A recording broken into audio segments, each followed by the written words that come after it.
Saludos y bendiciones, amada iglesia.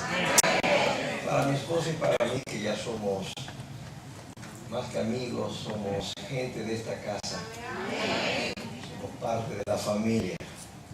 Por los años que hemos tenido, no solamente compartiendo con ustedes, sino por los años de unión, comunión, amistad. Hemos estado en los momentos de comienzos, en los momentos intermedios de mucha bendición progresiva, los momentos de crisis, y ahora de nuevo en momentos en los cuales ustedes siguen levantando vuelo, porque son del tipo de iglesia que no se rinde, comenzando por el pastor que no se rinde, y es bueno que ustedes peleen las grandes batallas, porque sé que lo van a lograr. Por lo demás, no se preocupen. Dentro del desarrollo de una iglesia es muy común en la mayoría de las iglesias que tengan tiempos de luchas, que tengan tiempos de batalla. Hoy quiero hablar sobre triunfo, pero sin embargo sí les puedo adelantar que triunfo, a diferencia de conquistar, es lo que ustedes luego van a recibir. O sea, ahorita ustedes son una iglesia triunfante, pero van dentro de poco tiempo a ser una iglesia de conquista. Porque el triunfo es ganar una batalla y ustedes la han ganado en Cristo. Pero conquistar es poseer. Y en ese sentido ustedes van hacia una posesión. Van hacia un botín de recompensa. Porque ustedes han peleado todas las batallas. Y en Cristo han triunfado. Así que esperen en poco tiempo que después de este triunfo viene la conquista. ¿Bueno? Muy bien. Quiero leer la palabra de Dios. Primero el Evangelio según San Mateo. Y como le dije, el título de la enseñanza de hoy es triunfo. Obviamente voy a hablar del triunfo primero de nuestro Señor. Y voy a tomar en cuenta la fecha, el momento en que Jesús llega triunfante, que es el término que usan, pero se le coloca triunfante porque cuando él entra a Jerusalén, en el momento que vamos a leer la palabra de Dios, él es la primera vez que él se reconoce allí como rey, para el cumplimiento de una profecía dicha por el profeta Zacarías. Entonces, como ese es el primer momento en que él se reconoce como rey ante el pueblo de Jerusalén, entonces se considera que su entrada fue triunfante, no por las circunstancias que rodeaban, porque más bien eran humildes. Vamos a ver que él entra sobre un animal de carga, sobre un asno y un pollino. Él entra más bien de la manera más humilde. No entra en un corcel, en un caballo blanco, hermoso, como si fuese un guerrero conquistador. No, él entra de una manera muy humilde, pero por primera vez, por el Espíritu Santo, la gente al momento tiene la percepción de que está entrando alguien que proviene o viene de parte de Dios. Y por eso es que su entrada, en el sentido espiritual, es triunfante. Así que vamos a leer el pasaje en Mateo capítulo 21. Ustedes pueden compartir la palabra de Dios con alguien que esté a su lado y que no la tenga. Y voy a leer las Sagradas Escrituras en el nombre del Padre, del Hijo y del Espíritu Santo. Dice, cuando se acercaron a Jerusalén, se está refiriendo a él y a los discípulos, y vinieron a Betfagé, al monte de los olivos, Jesús envió 2 discípulos, diciéndoles, id a la aldea que está enfrente de vosotros, y luego hallaréis una asna atada y un pollino con ella. Desatadla y traédmelos. Y si alguien os dijere algo, decid, el Señor los necesita, y luego los enviará o devolverá. Todo esto aconteció para que se cumpliese lo dicho por el profeta, se refiere al profeta Zacarías, cuando dijo, y es una profecía mesiánica, decí a la hija de Sión, que es Jerusalén, he aquí tu rey ¿eh? Aquí lo señalan como rey. Viene a ti, manso, humilde y sentado sobre una asna, sobre un pollino, hijo de animal de carga. Y los discípulos fueron e hicieron como Jesús les mandó. Y trajeron el asna y el pollino, y pusieron sobre ellos sus mantos. Y él se sentó encima. Y la multitud, que era muy numerosa, tendía sus mantos en el camino, y otros cortaban ramas de los árboles y las tendían en el camino, tratando de hacerle una alfombra. Y verso 9. Y la gente que iba delante y la que iba detrás aclamaba diciendo: Hosana al Hijo de David. Bendito el que viene en el nombre del Señor. Hosana en las alturas. Cuando entró él en Jerusalén, toda la ciudad se conmovió, diciendo: ¿quién es este? Y la gente decía, algunos contestaban: este es Jesús, el profeta de Nazaret de Galilea. Al momento me quedo aquí, pero luego voy a continuar la lectura hasta el verso 14. Vamos a leerlo de una vez. Verso 12. Y entró Jesús en el templo de Dios, y echó fuera a todos los que vendían y compraban en el templo, y volcó las mesas de los cambistas y las sillas de los que vendían palomas, y les dijo: escrito está, mi casa, casa de oración será llamada, mas vosotros la habéis hecho cueva de ladrones. Y vinieron a él, se refieren al templo, ciegos y cojos, personas enfermas, y los sanó. Hasta el verso 11 están los detalles de su entrada, que ya lo vamos a describir. Y del verso 12 al 14 encontramos el propósito de su entrada. ¿Por qué fue a Jerusalén? ¿Qué objetivo o meta lo llevaron?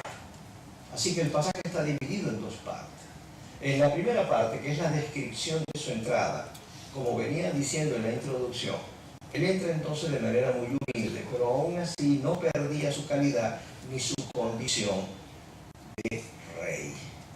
Y en el cumplimiento entonces de una profecía mesiánica, el pueblo tal cual lo recibe. Como era un pueblo todavía modesto, recuerden que toda Jerusalén y por ende todo Israel estaba bajo la esclavitud del imperio romano. Por lo tanto, estamos viendo una gente que todavía era humilde, que estaba bajo opresión y cautividad.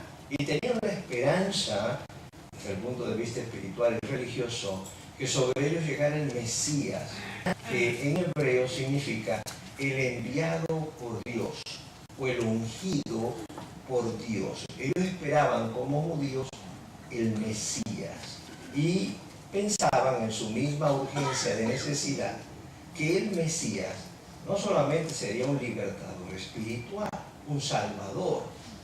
Ellos esperaban por la misma urgencia y pena de vida, ellos esperaban también un salvador militar. Ellos esperaban un salvador que gobernara sobre ellos. Por eso ellos al momento, con esa intención y con ese interés, lo reciben como si fuese un rey, pero no tanto un rey espiritual sobre sus vidas, como nosotros reconocemos a Cristo como el Rey y Señor de nuestras vidas espiritualmente, y nosotros reconocemos a Jesús como el Rey del reino de los cielos, y sabemos que Él reina en los cielos, y cuando establezca de forma total tierra nueva y cielos nuevos, en la consumación final del reino de Dios y el establecimiento total de lo que es el reino de Dios, nosotros sabemos que Él es el Rey y que de alguna manera está a la diestra del Padre con poder y gloria. Ya sería el gobierno total de Dios, y Jesús sería el Rey porque fue el título que le dio Dios Padre. Pero ellos no lo estaban aclamando como Rey desde el punto de vista espiritual. Lo necesitaban. Era como un rey militar, alguien que estableciera el gobierno, que derrocara el imperio romano y se estableciera como rey. Y en su humildad, ellos lo recibieron con ramas en el suelo, mantos en el suelo, porque en su capacidad ellos estaban haciendo lo que podían para reconocerlo. Ellos entonces clamaban y decían Hosana. Es un término en arameo, un idioma muy antiguo que hablaban por la dispersión o diáspora. Hablaban la mayoría de los judíos que, repito, por la dispersión, habían olvidado el idioma original de ellos, el hebreo. Pero recuerden que ellos fueron esparcidos, tuvieron que aprender idiomas de otros lugares. Y en ese momento en Jerusalén, uno de los idiomas que más se hablaba de forma antigua y que ellos tuvieron que aprender era el arameo. Hasta Jesús, en el original del Nuevo Testamento, sobre todo en los evangelios, en lo que es el idioma original, mucha parte está en griego, como se escribió el libro del Nuevo Testamento, todos los libros del Nuevo Testamento, pero Jesús hablaba constantemente en hebreo, pero en algunos momentos, cuando él se dirigía al pueblo más humilde, los que más tuvieron que aprender el idioma del lugar, él les hablaba en arameo. Entonces, ellos estaban diciendo en arameo, Hosana, que se traduce como sálvanos ya, porque tiene un sentido de exclamación de urgencia. También se traduce como sálvanos ahora. Ellos estaban realmente urgidos. Entonces, Hosana es una expresión, diría, de urgencia, también es una exclamación de necesidad, pero también se convierte en una exclamación de cierto gozo, dando por hecho que se va a obtener lo que ellos están necesitando. Es como una forma pequeña de fe, pero se reconoce que Jesús era, o ellos reconocían que era el que los venía a salvar. Pero vuelvo a reiterar, no salvarlos espiritualmente, porque ellos en cierta manera no reconocían a Jesús como el Mesías. ¿Me comprenden eso? Lo veían como un profeta, que eso lo dice en el verso 11. Ellos lo veían como un profeta. La gente preguntaba, ¿quién es este? Y ellos decían, no, ese es un profeta que viene de Nazaret. Pero ellos no lo veían como Mesías. Por eso es que él entra como rey. Se utiliza la palabra triunfante, pero en cierta manera, si usted se va a la realidad, ese pueblo no lo estaba recibiendo como el Mesías prometido. Y más aún, esa misma multitud que en el momento tiraba mantos o ramas y clamaban Hosana, es la misma multitud que usted va a leer en el capítulo 27 de Mateo, y es la misma multitud que dice crucifíquenlo. ¿Están conmigo? Por eso es que él entra y en cierta manera tiene un triunfo, pero no tuvo al momento la conquista de esa gente. Ya por eso le dije que hay una diferencia entre triunfar y conquistar. Para él sí era una conquista, porque se cumplía la profecía de Zacarías. Él y su entorno, que eran los discípulos, sabían que él era el Mesías. Para él sí, él sabía que era rey. Tenía clara identidad de quién era y la identidad de su propósito. Por eso va directamente al templo. Y cuando él habla y se refiere al templo, él no dice la casa de Dios. Él dice mi casa. O sea, él estaba claro, aunque fuera sobre un pollino, sobre un asno, él sabía quién era. Usted puede pasar por cualquier necesidad. Usted puede pasar por cualquier necesidad. Aún cualquiera le puede a usted señalar. Pero si usted tiene clara identidad de quién es en Cristo, amado, las circunstancias no importan. Usted es triunfante en medio de todas esas circunstancias. ¿Cuántos pueden alabar a Dios? Por eso, aunque hoy aparentemente las circunstancias de ustedes se ven como más pequeñas, más restringidas, o no están en el lugar que planificaban, con todo, esas limitaciones de circunstancia no les quita a ustedes que ustedes sean una iglesia triunfante. ¿Cuántos pueden alabar a Dios? Hasta que la visión que persiguen, ustedes van a otro paso que va que es conquistar, pero eso es otra predicación. Pero conquistar es poseer. Y ustedes van a poseer el dinero, y van a poseer la inicial, y van a poseer el inicio de la construcción hasta que tengan todo. Porque Dios sabe por qué a veces hace cambios. Y porque a veces nos mueve de un lugar para otro. Aunque nos cuestionamos y nos preguntamos el por qué. Pero sin embargo, si tenemos clara identidad, debemos saber que entonces Dios está en control y Dios nos guía. Aunque a veces también podemos, en medio de los cambios, todos los cambios producen en sus transiciones o en esos procesos de cambio, puede producir al momento pues cierto dolor, pero yo siempre he creído que los cambios, aunque a veces duelen, nos obligan a los cambios que Dios quiere. Siempre he creído que los cambios o las crisis, aunque duelen, ayudan a bien.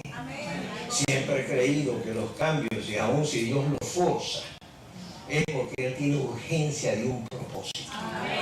Siempre he creído que los cambios o las crisis, aunque duelan, pueden producir unión familiar y unión matrimonial. Creo que cuando los cambios y las crisis duelen, es porque Dios quiere que dependamos más de Dios y menos de nuestra capacidad. Notar que las crisis en las manos de Dios se convierten en oportunidades para triunfar. ¿Cuántos pueden alabar? Y también les he enseñado que cuando la vida o el mundo o hasta el enemigo, que a veces es cínico y atrevido de acercarse a nosotros sabiendo que está derrotado, que ya fue juzgado y tiene los días contados para su condenación eterna, pero con todo, como él es cínico y es atrevido, a veces creo que aún si la vida, el mundo o el enemigo nos tranca una puerta, pensando que nos va a detener, Dios, que está en control en medio de esa crisis y en medio de ese cambio, en lugar de esa puerta cerrada que a veces insistimos en abrirla, pero no se abre, es porque en esa crisis Dios lo que nos está abriendo es un portón, algo más grande. El asunto es que ni la vida, ni el mundo, ni el diablo nos ganan. Seguimos siendo en Cristo triunfantes. ¿Cuántos pueden alabar?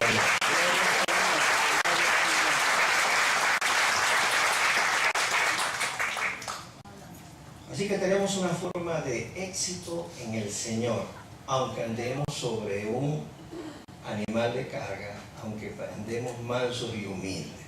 Porque usted sabe que el éxito del mundo es otra cosa.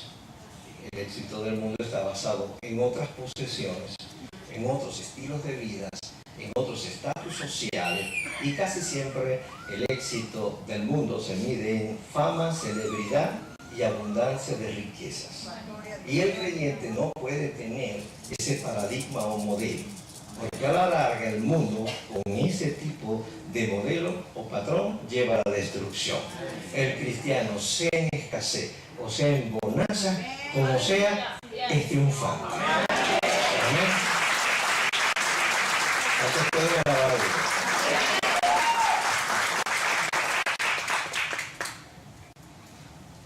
Alabado sea el Señor. Muy bien. Eso es Hosana. Pero cuando hablamos entonces del propósito, y por cierto, cuando voy a hablar ahora de por qué Jesús entra triunfante o entra a Jerusalén en ese momento crucial, vea que esa es la última semana que el Señor va a tener en su ministerio terrenal. Su entrada inclusive a Jerusalén es para morir allí. Por eso es que en la religión popular o tradicional, de la cual Dios nos sacó y nos trajo a sus caminos de verdad, este domingo se conoce en la religión popular como Domingo de Ramos. Y hay la creencia un poco fetichista, algo gnóstica, de tomar ramas, ¿no? Y colocarlas detrás de las puertas, clavarlas detrás de las puertas, sin hacer mofa o burla de esto. Lo que yo quiero señalar es que siempre las personas, y más cuando no conocen a Dios, por la misma necesidad que este pueblo que estaba en esclavitud gritaba, Hosana, Hosana, o sea, sálvanos ya. La gente sin querer y por esa misma necesidad utiliza no solamente objetos que le asignan poder, por eso será la palabra fetichista, que viene de fetichismo. Es cuando a los objetos inanimados que no tienen vida se le atribuyen poderes sobrenaturales, como si fueran divinos. En cierta manera es un pensamiento mágico que los seres humanos utilizamos, pero siempre son vías de escapes. Son estados inconscientes en los que nosotros queremos buscar como un socorro, aunque venga de fuentes inexplicables o de fuentes ocultas.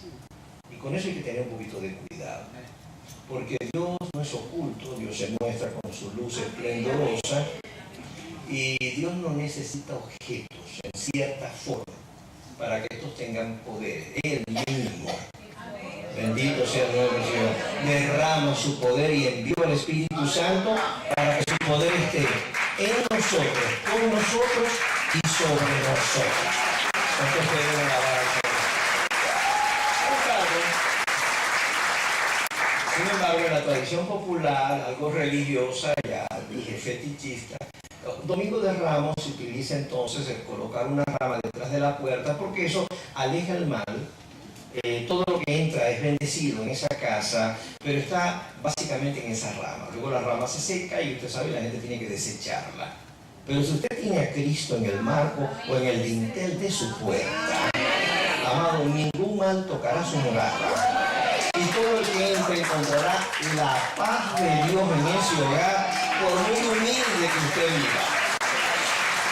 Y en ese sentido, nosotros hoy tenemos en el dintel de nuestro corazón sentado al verdadero Rey, porque nosotros sí lo clamamos como Rey.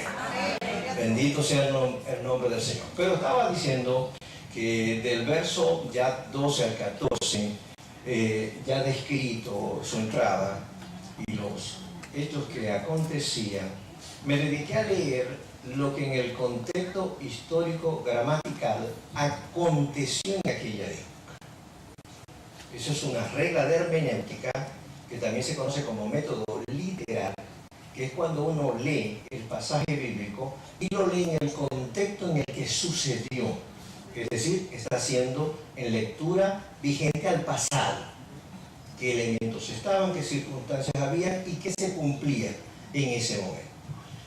Del verso 12 al 14, si me mantengo en ese método de estudio hermenéutico, o sea, el arte de interpretar las Sagradas Escrituras, que es lo que significa la palabra hermenéutica, que también viene del griego, si sigo utilizando este método de estudio, me quedaría en el mismo contexto histórico en el que sucedió. Pero del 12 al 14 a mí me gustaría leerlo con dos métodos.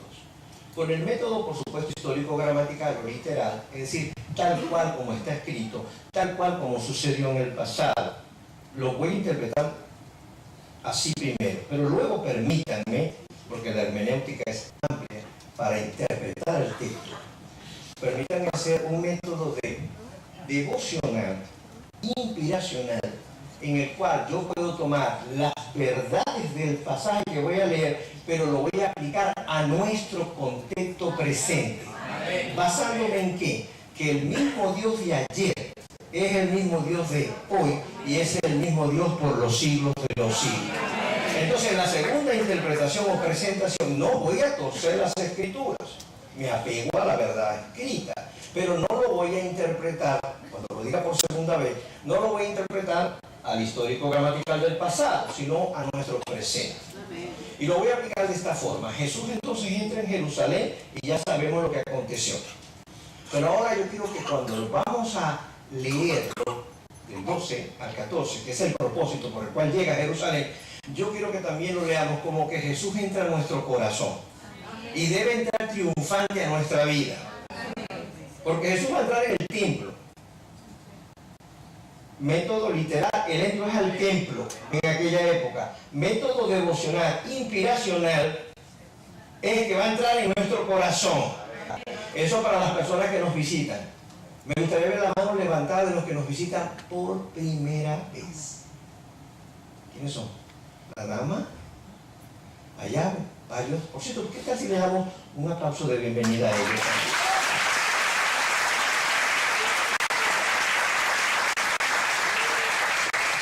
Pero en ese segundo método de venir a nuestro contexto y que Jesús entre en nuestro corazón para que haga lo que hizo en el templo, pero también quiero incluir en ese método que Jesús entre a la iglesia, es decir, de forma colectiva.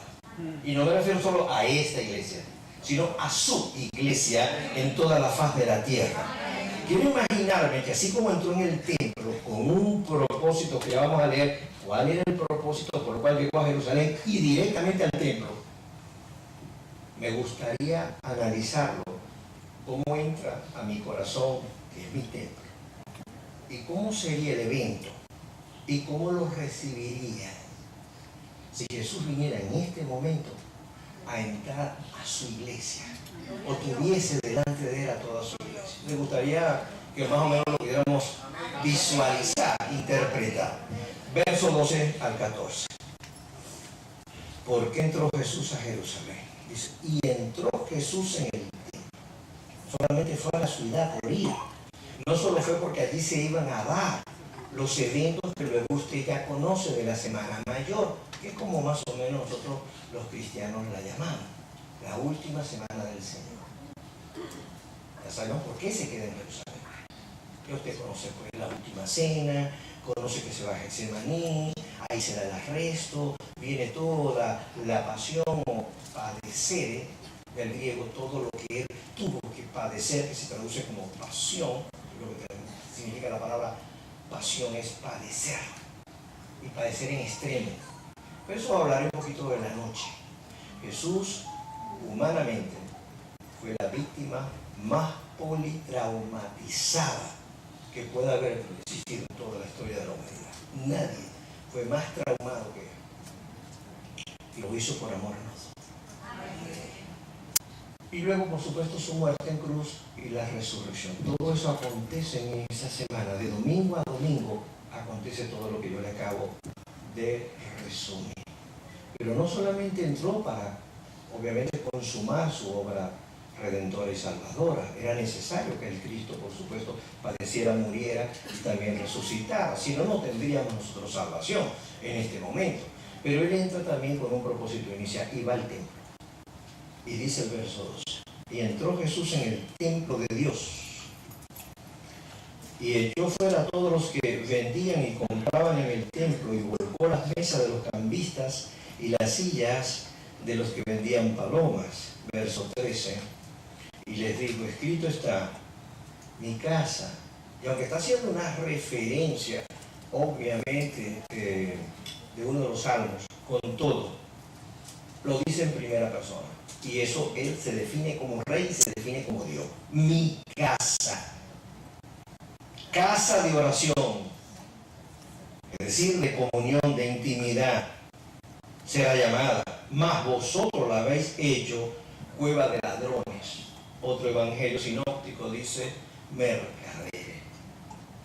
Han hecho mercancía de la religión y del templo. Jesús entonces lo primero que hace, si usted se da cuenta, es purificar o santificar el lugar, el templo. Y a los que no eran de él, porque estaban utilizando la religión y el templo para otros propósitos, los saca. Y aquí hay una interpretación ya no solo literal de aquel momento histórico, hay una interpretación actual, moderna, en nuestro contexto. Jesús quiere santificar y purificar también nuestro templo. Porque la Biblia dice que nosotros en Cristo somos templo del Espíritu Santo. Y para que Él pueda morar en nosotros, tenemos que estar en cuanto podamos con la ayuda del Espíritu Santo y nuestra voluntad férrea de permanecer en obediencia a los mandamientos. Nosotros tenemos también que santificarnos y sacar de nosotros todo aquello que está comprado para el mundo, o es mercadería del mundo, o conceptos y estilos de vida del mundo. Dios quiere sacar eso. Y por eso que el Espíritu Santo que mora en ti constantemente, Él está en ti y en mí, tratando de echar fuera lo que no le gusta. Porque el Espíritu Santo tiene que habitar en una casa, que es mi templo, es mi cuerpo, mi mente, mi alma, mi corazón. Él quiere habitar en un lugar donde constantemente se le rinda culto a Él. Devoción y entrega. Oración. Porque la oración se hace no con un simple hablar. La oración se hace con la comunión y la intimidad del corazón de Dios con mi corazón. Pero lamentablemente usted sabe que muchos de los creyentes de alguna u otra manera han permitido cosas que dentro de nuestro templo no deberían estar. Hay cosas del mundo que están allí que no deberían estar. Si me devuelvo al histórico, al literal, encontramos que, ¿cómo estaba aquel templo? Bueno, imagínense, como los judíos, su religión, ofrecían rituales, sacrificios de animales, todo simbolismo de aquel cordero que vendría y que sería sacrificado. El cordero inmolado sería nuestro Señor. Pero los sacrificios que ofrecían los judíos en su religión, dada obviamente al principio en el antiguo pacto de leyes y la ley mosaica o la de Moisés, Dios establecía en el templo algunos rituales. Pero repito, todo era un simbolismo de quién sería sacrificado realmente y quién derramaría su sangre. Sería el Señor Jesucristo, pero en tipo o modelo, pues sacrificaban corderos o palomas y todo iba variando dependiendo de lo que se ofrecía como sacrificio en el templo. Pero el templo tenía varias partes, si ustedes lo recuerdan. Tenía un atrio de entrada, tenía un lugar santo y estaba el lugar santísimo, que era donde entraba el sumo sacerdote. Pero sin entrar en descripción de lo que era el templo y que antes era el tabernáculo, porque eso es muy complejo y largo, lo que yo les quiero decir, normalmente los animales los tenían afuera y cuando ya entraban para sacrificarlo, pero lo hacían en el atrio externo. Y luego con la sangre rociaban algunos elementos, etcétera, etcétera. Repito, todo un ritual que para ellos estaba escrito como mandamiento, pero para nosotros no. Y ellos lo hacían. Pero esos animales, en este momento en que Jesús entra, estaban dentro del templo. Usted se puede imaginar el olor. Porque ahí habían palomas, habían palominos, había ovejas, había carnero y había hasta bueyes, porque había también forma de hacer sacrificios con los bueyes. Aquello era un templo no solamente sucio por el excremento de los animales. Vean cómo estaba el templo. Aparte, ahí describe que había mesas de los cambistas. Es decir, que como la fiesta principal de Jerusalén, y por eso es que Jesús también entra a Jerusalén, porque iba a la fiesta principal de la Pascua, pero los judíos venían de otras ciudades a celebrar la Pascua, pero en la capital, que era Jerusalén, porque ahí estaba el templo majestuoso que había sido edificado por Salomón. Ellos iban allí, y como venían de diferentes lugares, ellos traían monedas extranjeras, tenían que hacer un cambio de cambio para las monedas propias de Jerusalén.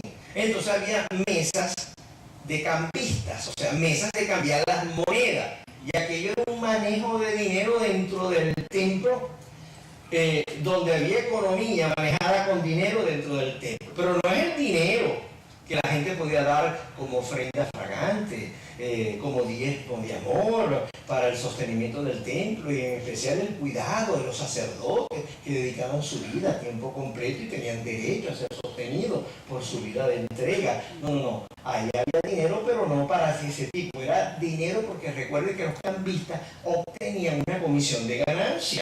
Ellos cambiaban las monedas como si usted cambia dólares por pesos, pesos por dólares, o cualquier moneda, bolívares en dólares, ellos ahí hacían los cambios y eso tiene una comisión de ganancia. Así que ahí había un mercado y un negocio donde salían ganando también con dinero. No los sacerdotes, los cambistas que estaban allí, quizás por debajo de la mesa. Imagino, le pasaban algo a los sacerdotes que estaban allí mirando para otro lado. Si en mi corazón hay el excremento del pecado y el mal olor de la inmundicia de lo que es el pecado, y sobre todo el pecado oculto,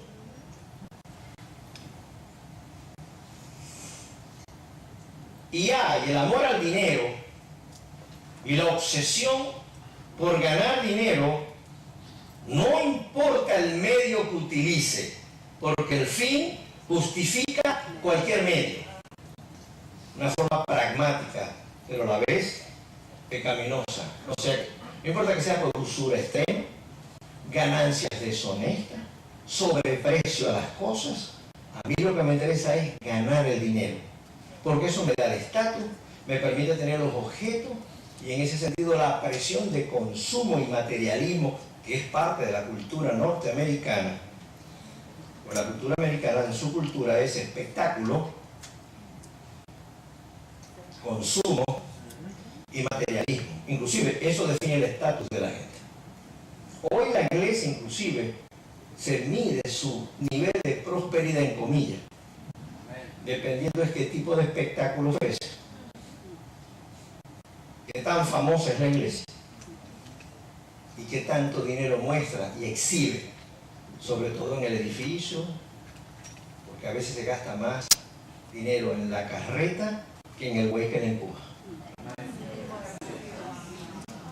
Pero me refiero más a países latinoamericanos, sí, donde el pastor puede vivir en carencias y es el güey que empuja la carreta, pero adornan la carreta. Y he visto también pastores que inician iglesias, están iniciando obras, lo cual no es malo, están estableciendo el reino de Dios, pero se preocupan mucho más por adornar de lujo la carreta. Al buey le dan, pero no lo adecuado. Por eso soy de los que creo que la familia pastoral no debe tener falta de ningún bien, aunque estemos edificando una buena carreta. Y a veces les aconsejo a los pastores, amigos, como pastor consejero que soy, no hay problema que usted tenga esa visión de amplitud, de prosperidad, no tengo problema con eso, pero no vaya a descuidar su vida personal ni su vida familiar, en el sentido de llegar a un sacrificio tal que usted va a pasar necesidades, porque su enfoque por la carreta o el templo está excedido. Hay que tener el equilibrio de que debemos sí edificar una buena casa al Señor, un buen templo para confort, obviamente, de la congregación y el espacio para seguir añadiendo a los que han de ser salvos, pero siempre cuidando la salud del pastor y su familia, su estabilidad material o económica. No tanto para vivir como ricos y famosos, pero sí tener una buena calidad de vida. Ese equilibrio.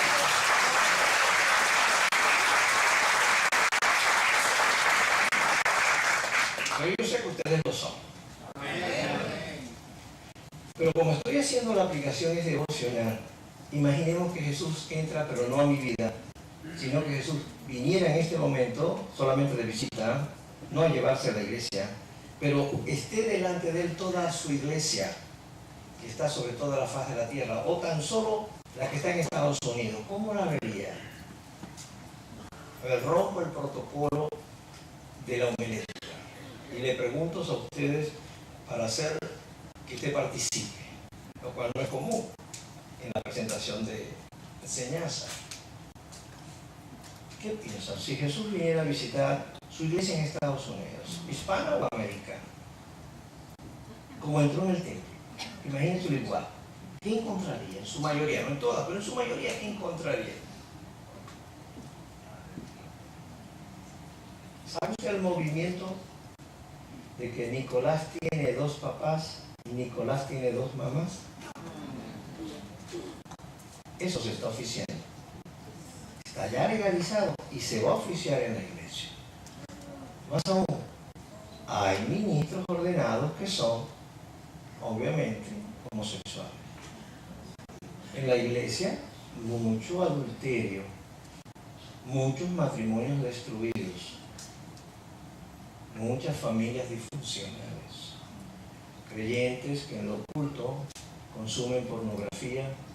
consumen drogas, gente que hoy alaba acá en el templo, pero en su casa pueden utilizar la voz y la autoridad, no solo para lastimar a su pareja y humillarla, sino también a sus hijos, porque son pequeños infiernos sus hogares, pero están en Cristo y vienen a la iglesia.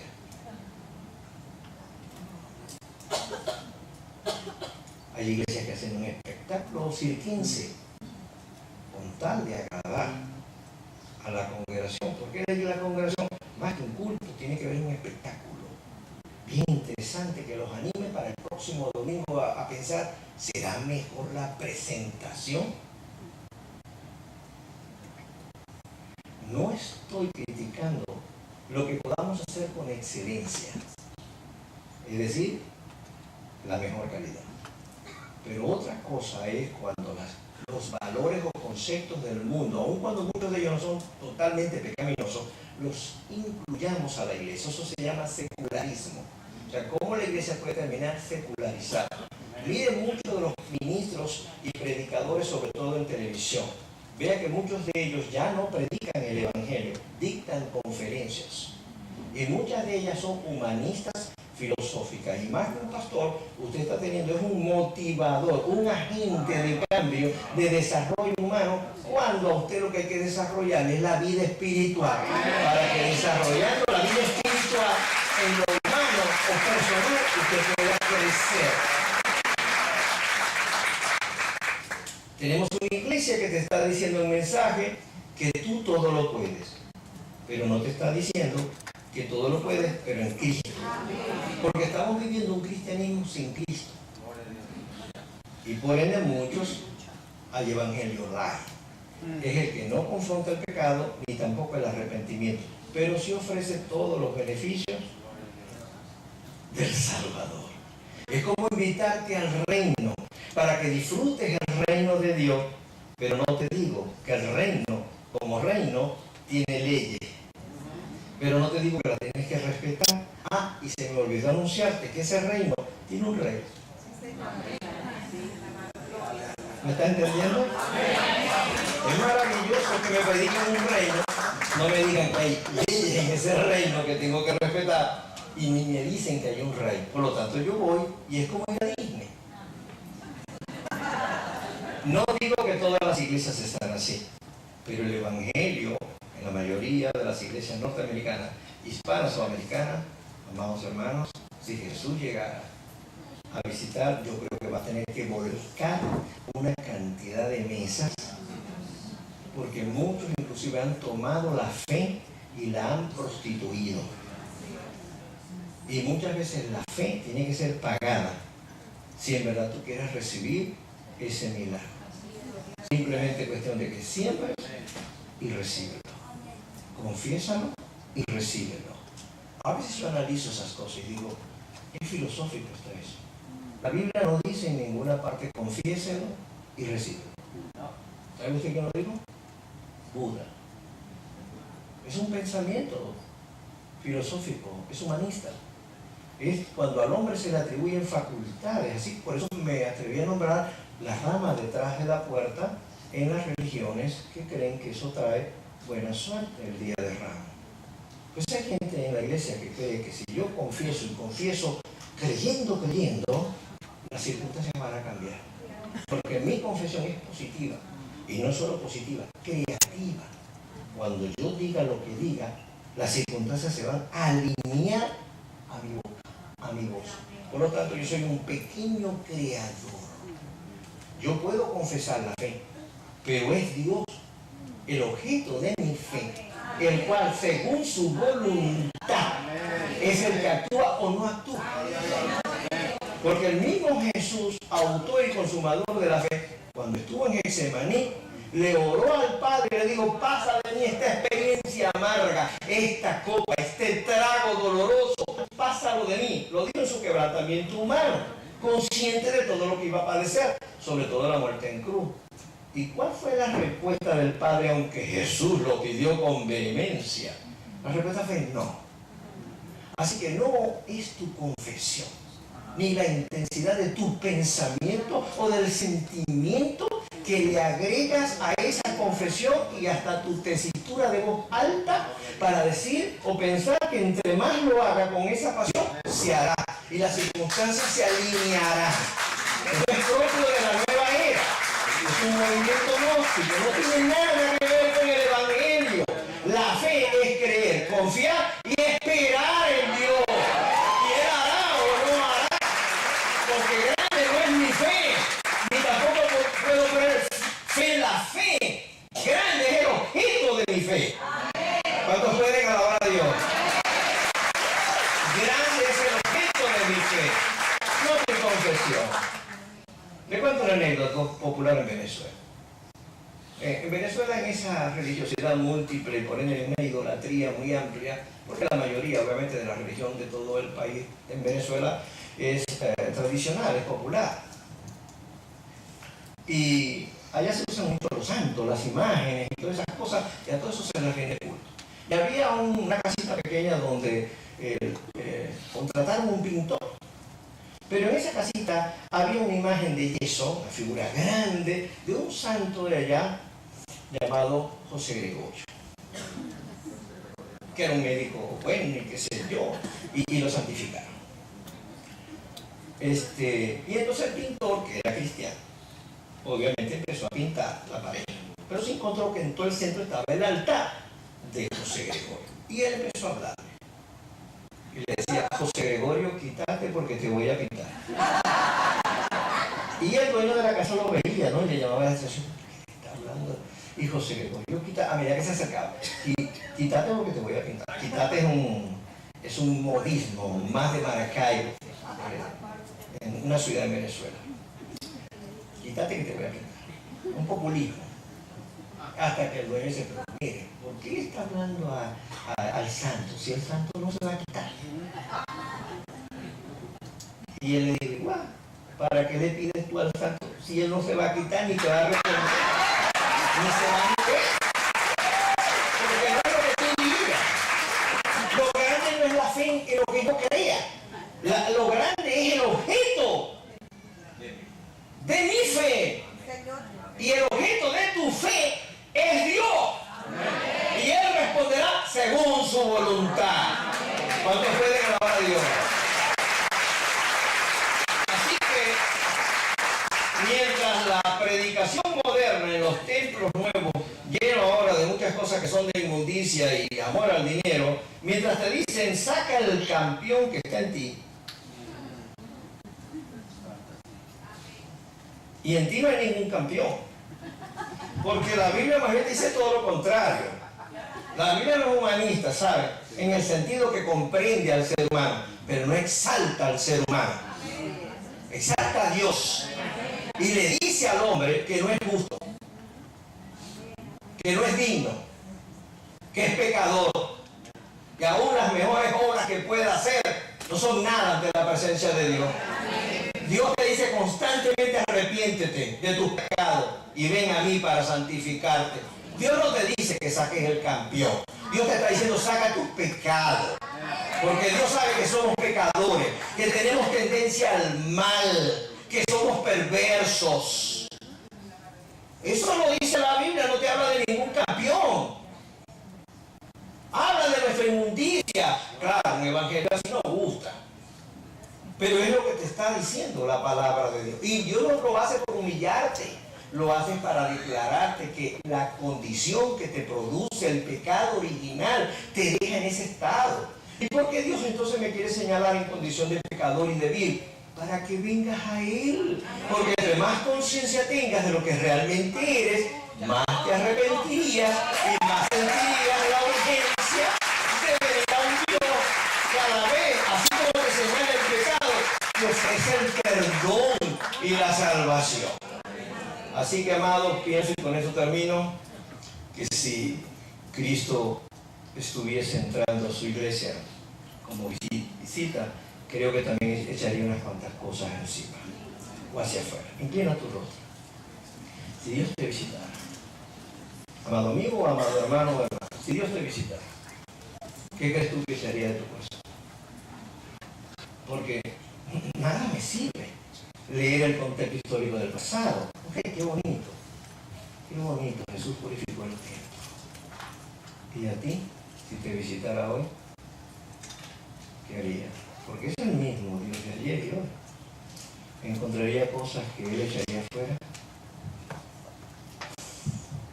Pero yo creo que si nosotros lo dejamos a que Él limpie, nos santifique, sin resistirnos, yo creo que Dios convertiría nuestro templo y nuestro corazón en casa de oración, lugar de oración, templo de santidad.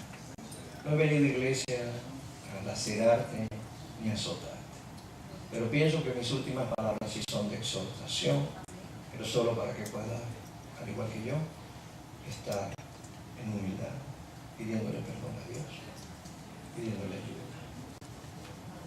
pidiéndole ayuda. Y la visión que también he compartido es para que ustedes como iglesia, cuando conquisten y edifiquen su nuevo templo para la gloria de Dios, lo hagan bajo la característica que les acabo de decir. Que sea casa de oración, que sea un lugar donde se congrega un pueblo, que aunque no es perfecto, pero es un pueblo que en oración dice: Señor, perdóname, Señor, ayúdame, Señor, si te place, prospérame, pero hágase tu voluntad, no la mía. Eso es humildad. Recuerda que Él entró manso.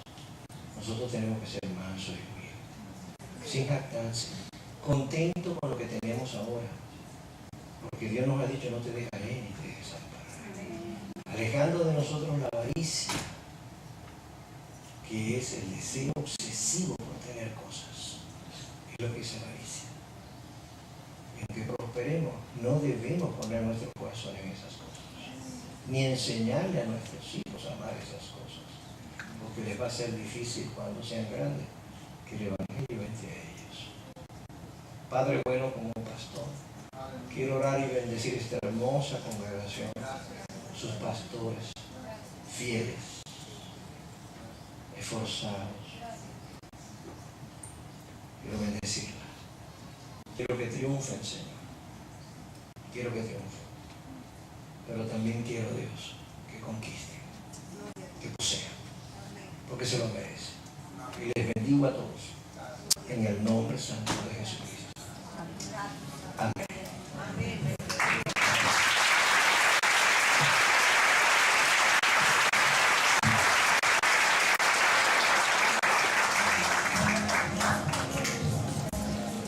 Le invito a ponerse en pie, por favor.